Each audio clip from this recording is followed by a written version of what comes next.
ಸುದೀಪ್ ನಟನೆಯ ಹೆಬ್ಬುಲಿ ಚಿತ್ರ ರಾಜ್ಯಾದ್ಯಂತ ಭರ್ಜರಿಯಾಗಿ ಮುನ್ನುಗ್ಗುತ್ತಿದ್ದು, ಸ್ಯಾಂಡಲ್ವುಡ್ನ ಈ ಹಿಂದಿನ ಎಲ್ಲ ದಾಖಲೆಗಳನ್ನು ಧೂಳೀಪಟ ಮಾಡಲಿದೆ.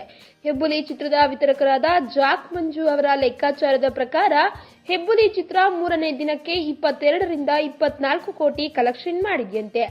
ಹೆಬ್ಬುಲಿ ಚಿತ್ರ ದಾಖಲೆ 425ಕ್ಕೂ ಹೆಚ್ಚು ಚಿತ್ರಮಂದಿರಗಳಲ್ಲಿ ಬಿಡುಗಡೆಯಾಗಿದ್ದು, ರಾಜ್ಯದ ಎಲ್ಲಾ ಜಿಲ್ಲೆಯ ಒಟ್ಟು 146 ಚಿತ್ರಮಂದಿರಗಳ ಕಡೆಯಿಂದ 20 ಕೋಟಿಗೂ ಹೆಚ್ಚು ಕಲೆಕ್ಷನ್ ಆಗಿದೆ. ಇನ್ನು ಬೆಂಗಳೂರು ಮತ್ತು ಮೈಸೂರಿನ 28 ಮಲ್ಟಿಪ್ಲೆಕ್ಸ್ ಥಿಯೇಟರ್ಗಳಲ್ಲಿ ಸುಮಾರು 1 ಕೋಟಿ ಸಂಪಾದನೆ ಮಾಡಿದೆಯಂತೆ. ಹೊರ ರಾಜ್ಯದ 30 ಥಿಯೇಟರ್ಗಳಿಂದ ಅಂದಾಜು 1 ಕೋಟಿ ಗಳಿಸಿದೆ. ಮಹಾಶಿವರಾತ್ರಿ ಪ್ರಯುಕ್ತವಾಗಿ ಫೆಬ್ರವರಿ 23ಕ್ಕೆ ಹೆಬ್ಬುಲಿ ಸಿನಿಮಾ ದೇಶದಾದ್ಯಂತ ತೆರೆ ಕಂಡಿತ್ತು. ಅಲ್ಲದೆ ಕಲೆಕ್ಷನ್ ವಿಚಾರದಲ್ಲಿ ಸಖತ್ ಸದ್ದು ಮಾಡ್ತಿದೆ. ಈ ವಿಡಿಯೋ ಬಗ್ಗೆ ನಿಮ್ಮ ಅನಿಸಿಕೆ ಹಾಗೂ ಅಭಿಪ್ರಾಯಗಳನ್ನು ನಮ್ಮ ಕಮೆಂಟ್ ಬಾಕ್ಸ್ನಲ್ಲಿ ತಿಳಿಸಿ. ಈ ವಿಡಿಯೋನ ಲೈಕ್ ಮಾಡಿ, ಶೇರ್ ಮಾಡಿ ಹಾಗೂ ಮತ್ತಷ್ಟು ಸ್ಯಾಂಡಲ್ವುಡ್ ಅಪ್ಡೇಟ್ಸ್ಗಾಗಿ ನಮ್ಮ ಯೂಟ್ಯೂಬ್ ಚಾನೆಲ್ ಅನ್ನು ಸಬ್ಸ್ಕ್ರೈಬ್ ಮಾಡಿ.